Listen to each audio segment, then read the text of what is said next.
करते स्टूडेंट्स। तो यहाँ तक हो गया था आपका प्रोसेस शेड्यूलिंग बाय ओएस। ये job queue, ready queue, device Q, ये भी एक्सप्लेन कर दिया था। नेक्स्ट इज़ अब थर्ड आते हैं हम मेमोरी मैनेजमेंट में, है ना। ऑपरेटिंग सिस्टम प्रोसेस को एग्जीक्यूट करने के लिए कैसे मेमोरी एलोकेट करती है प्रोसेसेस को। जैसे हमने बताया है कि ऑपरेटिंग सिस्टम क्या करता है, मेमोरी असाइन करने का काम करता है। जितने भी रेडी प्रोसेसेस होते हैं वो सब मेमोरी में लोड होते हैं, है ना। तो अब जितने भी प्रोसेस एग्जीक्यूशन के लिए मेमोरी में लोड होते हैं, प्राइमरी मेमोरी में जहाँ पर प्रोसेस रन होता है ना, तो जितने भी प्रोसेस उसमें लोड होते हैं तो उधर पर जब एक मेमोरी है हमारी प्राइमरी मेमोरी, और सारे प्रोसेस जितनी भी रेडी स्टेट में जो एग्जीक्यूट होना चाहती सारी अब उसमें लोड करना होगा। तो उस लोडिंग के समय कुछ मेमोरी मैनेजमेंट भी करना होगा कि कितनी प्रोसेस को कितना मेमोरी देना है, कितनी प्रोसेस कितना टाइम लेगी, कितनी मेमोरी लेगी, किस तरह से हम एग्जीक्यूट करवाएंगे, तो किसको कौन सा ट्रैक देना है, ये सारी चीज़ें हैं ना।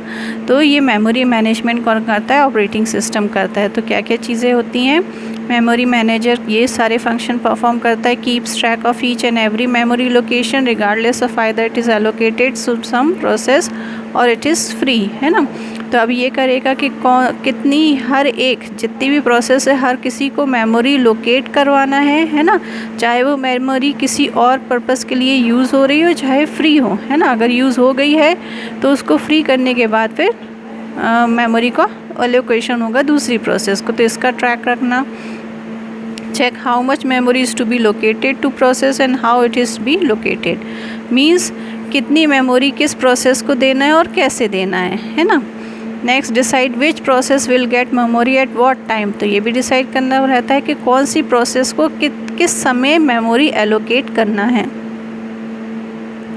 Keeps track of whenever some memory gets freed और unallocated and correspondingly it updates the available memory allocated memory, है ना।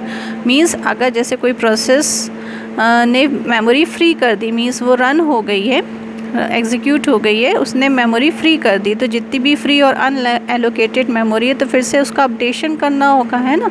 जैसे मान लो अभी हमें पता है हमारे पास इतनी स्पेस बची हुई है, अगर मान लो ये इसका काम हो गया, उसने अपनी मेमोरी फ्री कर दी है, तो हमारे पास इतनी स्पेस और बच जाएगी, तो हम और अपडेट करेंगे कितनी स्पेस हमारे पास और आ गई है, तो हम और भी प्रोसेस को कितनी क्या मेमोरी देना है वो दे सकते हैं। Ensures the safety of data in the memory allocated to a process so that other running process do not get hold of this data. Means memory जब allocate कर रहे हैं तो जो प्रोसेस का जो डाटा है ना, उसकी सेफ्टी की भी एंश्योरिटी लेनी होती है। और उस डाटा से क्या है, कोई भी रनिंग प्रोसेस को कोई भी मतलब उस पर्टिकुलर डाटा जब भी ज़रूरत है रनिंग प्रोसेस को, तो वो डाटा सिक्योरिटी के साथ, सेफ्टी के साथ पर्टिकुलर रनिंग प्रोसेस तक पहुंचे, उसके लिए उसको वेट ना करना पड़े, है ना। तो ये सारी चीज़ें फंक्शन परफॉर्म करता है एक मेमोरी मैनेजर, है ना। तो और some common memory management technique का यूज़ करके, ये सारे तो वो फंक्शन परफॉर्म करता है। अब ये फंक्शन परफॉर्म करने के लिए वो कौन कौन सी टेक्निक यूज़ करता है ना। तो मेमोरी एलोकेट करने की टेक्निक है। फर्स्ट है single memory allocation, partition allocation, पेज्ड memory management और सेगमेंटेड मेमोरी मैनेजमेंट, ठीक है। तो सिंगल मेमोरी एलोकेशन में क्या होता है, जैसे एक ही एप्लीकेशन एक समय में रन होगी, है ना। मीन्स जैसे एक मेमोरी एप्लीकेशन या प्रोसेस रन हो रही है तो वो पूरी मेमोरी उसको एलोकेट कर देगा, वो रन हो जाएगी, वो पूरी रन हो जाएगी, तब उसके बाद जब वो फ्री कर देगी मेमोरी तब हम दूसरे को देंगे मेमोरी। आ रहा है समझ में।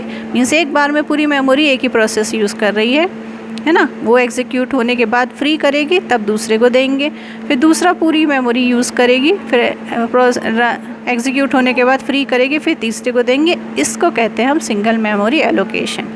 पार्टीशन एलोकेशन में क्या होता है, पार्टीशन एलोकेशन में जैसे मान लो ये मेमोरी है हमारी, है ना। अब एक प्रोसेस उसको इतनी मेमोरी चाहिए, तो वो क्या करेगा, अपना पार्टीशन कर लेगा कि हमें इतनी मेमोरी चाहिए तो इतनी वो ले लेगा। दूसरी है उसको इतनी चाहिए वो इतनी ले लेगा। तीसरी है उसको इतनी चाहिए वो इतनी ले लेगा। इस तरह से वो पार्टीशन करके एलोकेशन करेगा, है ना। इस टेक्निक में क्या होता है, कंटिन्यूअस मेमोरी एलोकेशन होता है। कंटिन्यूअस मेमोरी एलोकेशन मीन्स एक के बाद एक, है ना। जैसे मान लो इतनी स्पेस है तो इतनी इसने ले ली, फिर तुरंत उसके बाद की स्पेस दूसरे को मिल जाएगी, फिर तुरंत उसके बाद की स्पेस तीसरे को मिल जाएगी। इस तरह से ये पार्टीशन एलोकेशन होता है। नेक्स्ट इस पेज मेमोरी मैनेजमेंट। इसमें क्या होता है, हम पूरी मेमोरी को एक फिक्स्ड यूनिट में डिवाइड कर देते हैं, है ना। फिक्स साइज़ यूनिट्स में डिवाइड कर देते हैं। जैसे मान लो इतनी इतनी इतनी ऐसे ऐसे हमने पार्टीशन कर दिया, है ना। ये सेम स्पेस की है पार्टीशन। अब क्या है, अब इसमें क्या होगा, जैसे एक प्रोसेस है उसको 2 पार्टीशन चाहिए तो वो 2 पार्टीशन ले लेगा। दूसरी प्रोसेस उसको एक ही पार्टीशन चाहिए तो वो 1 पार्टीशन ले लेगा। तीसरी प्रोसेस उसको 3 पार्टीशन चाहिए तो वो 3 पार्टीशन ले लेगा। इस तरह से ये पेज्ड मेमोरी मैनेजमेंट कहलाता है। नेक्स्ट है सेगमेंटेड मेमोरी मैनेजमेंट। इसमें क्या होता है कि अभी तक हम ये कंटिन्यूअस मेमोरी एलोकेशन देख रहे थे, एक के बाद एक की जगह मेमोरी लेती है। अब इसमें क्या होता है, लॉजिकल यूनिट्स में डिवाइड हो गया आपका जो मेमोरी का स्पेस है ना। इसमें लॉजिकल यूनिट्स में डिवाइड होगा जिसको हम सेगमेंट बोलते हैं। लॉजिकल यूनिट में इन द सेंस, जैसे मान लो ये आपकी पूरी मेमोरी है तो हम कंटिन्यूअस मेमोरी एलोकेशन नहीं करेंगे। हमें पता है प्रोसेस को, पहली प्रोसेस को इतनी मेमोरी चाहिए तो हमने मान लो इसको इधर पर इतनी मेमोरी दे दी। दूसरी जगह मान लो इधर पर कुछ भी भरा हुआ है मेमोरी में, है ना, या कुछ भी A to Z कुछ भी फ्री नहीं हो पा रही स्पेस। दूसरी को अगर इधर पर दूसरी को जितनी मेमोरी चाहिए हमने उसको इधर मेमोरी एलोकेट कर दी, तीसरी को चाहिए हमने इधर एलोकेट कर दी। तो इससे क्या, हम कंटिन्यूअस मेमोरी एलोकेशन नहीं कर रहे हैं, सेगमेंट्स दे दिया। मीन्स इतना सेगमेंट इसका हो गया फर्स्ट प्रोसेस का, इतना सेगमेंट इसका हो गया, इसका इतना सेगमेंट इसका हो गया। और सब ये क्या होता है, लॉजिकली ट्रैक रखते हैं। मीन्स एड्रेस इनका लॉजिकली रहता है ना। मीन्स हमें पता रहता है प्रोसेस 1 का एड्रेस ये है मेमोरी का, प्रोसेस 2 का ये है, प्रोसेस 3 का ये है। तो लॉजिकल यूनिट्स में होती है जिसको हम सेगमेंट्स होते हैं, और ये कंटिन्यूअस नहीं होता है। ठीक है, तो ये है आपकी टेक्निक, है ना। नेक्स्ट अब हम 4th आते हैं, छोटा सा इनपुट आउटपुट मैनेजमेंट। अब प्रोसेस जब रन हो रही है तो उसको मेमोरी के साथ साथ अदर डिवाइसेस की भी ज़रूरत होती है रनिंग के लिए। फॉर एग्जांपल हम ये प्रोसेस रन कर रहे हैं कि हमने पेपर टाइप कर लिया, अब उसको प्रिंट करवाना है ना।